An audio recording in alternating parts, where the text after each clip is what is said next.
Hello दोस्तों, आज हम यहाँ पर लेके आए हैं एक बड़ी ही ट्रेडिशनल सी रेसिपी जो कि हमारे घरों में सर्दियों में जो भी व्रत त्यौहार पड़ते हैं उन पर ये बनती है। और ये मीठी होती है और ये इसकी शेप होती है तिल के जैसी। तो हम इसको तिल गुड़ के तिल भी कहते हैं। तो चलिए बनाना शुरू करते हैं। तो इसके लिए हमने लिया है यहाँ पर आधा कप गुड़ और उसमें आधा कप चीनी ऐड करेंगे और फिर इसको हम आधा कप पानी में भिगोकर रख देंगे। ध्यान रखिएगा, यही बराबर बराबर का रेशियो इसमें यहाँ पर हमने लिया है। वैसे तो आप गुड़ के भी बना सकते हैं, लेकिन अगर इसमें चीनी मिला देंगे तो थोड़ा अच्छा सा टेस्ट इसमें आ जाएगा। अब इसके बाद हम एक परात में लेते हैं 2 कप आटा। अब यहाँ पर हमने 2 चम्मच सफ़ेद तिल ऐड किए हैं। सफ़ेद तिल से इसका टेस्ट बहुत ज़्यादा बढ़ जाएगा, बहुत टेस्टी हो जाएंगी हमारी ये रेसिपी। तो और उसके बाद इसमें हमने डाले हैं ये 2 चम्मच के लगभग सूजी या रवा जिसको कहते हैं। इससे इसका जो खस्तापन है वो बढ़ जाएगा, बहुत ज़्यादा खस्ता हमारी ये रेसिपी होने वाली है। इसके बाद इसमें हमने मोयन डाला है। मोयन लगाने के लिए मैंने ये रिफाइंड ऑयल यूज किया है। आप चाहें तो यहाँ पर देसी घी का इस्तेमाल भी कर सकते हैं, उससे भी बड़ा ही मज़े का टेस्ट आता है, बहुत टेस्टी बनते हैं। तो अब इसको हमें अच्छी तरह से यहाँ पर मिक्स कर लेना है। अच्छे से हाथों से मसल के पूरे जो आटा हमने लिया है उसमें पूरा आटा अच्छे से मोयन में लग जाना चाहिए। इसके बाद जो हमने सिरप लिया है, बनाकर तैयार किया था गुड़ और चीनी का, वो हमें इसमें थोड़ा थोड़ा ऐड करके और इसका एक सख्त डो लगा लेना चाहिए। ध्यान रखिएगा, जो डो हमारा तैयार होने वाला है वो एकदम सख्त होगा, ज़रा भी नरम नहीं होना चाहिए। वैसे सर्दियों का मौसम है तो डो हमारा सख्त ही होना चाहिए। तो इसलिए हमें थोड़ा थोड़ा करके ही इसमें जो सिरप है वो डालना है। अगर एक साथ सिरप डाल देंगे तो हमारा जो डो है वो बढ़िया नहीं बनेगा। अगर बच जाता है तो थोड़ा सा सिरप बचा लें, कोई ज़रूरी नहीं है कि सारा ही ऐड किया जाए। सारा ऐड कर देंगे बस तो हमारा ये डो बिल्कुल बेकार हो जाएगा, क्योंकि मुझे लगता है कि सिरप थोड़ा सा ज़्यादा बन गया है।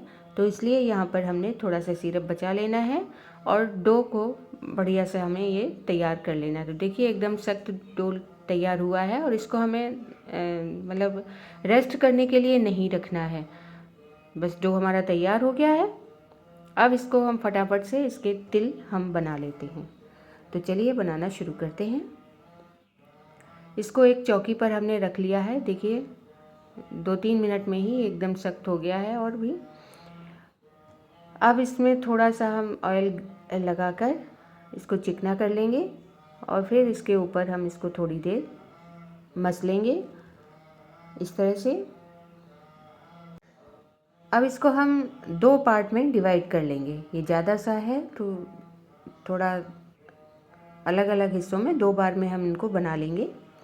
अब इसको हमें इस तरह से पतला कर लेना है, पतला एक रोल सा बना लेना है। तो रोल हमारा बनकर तैयार हो गया है। अब चाकू की हेल्प से इसके हम छोटे छोटे पीसेस कट कर लेंगे इस तरह से। तो आप चाहे तो ऐसे भी बना सकते हैं, लेकिन यहाँ पर हम इनको तिल की शेप देंगे। तो देखिए एक पीस उठाकर इस तरह से हम हथेली पर रखकर और इसको अंगूठे की हेल्प से दबा देंगे।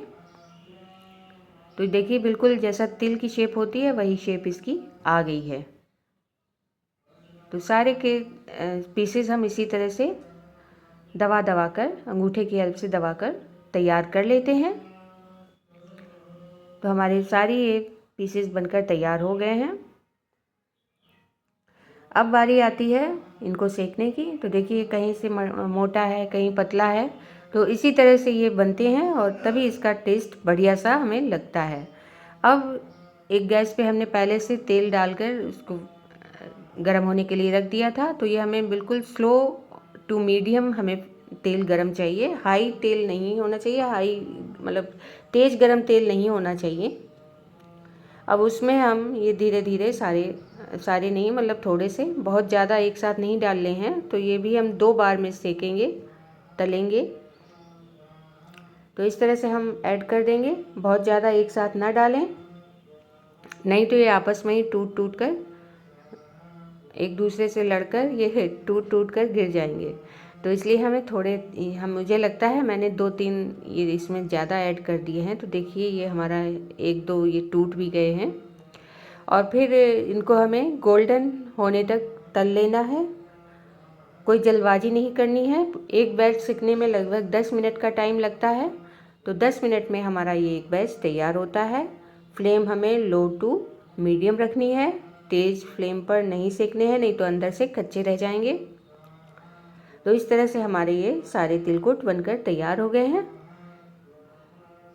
अब इनको बढ़िया से,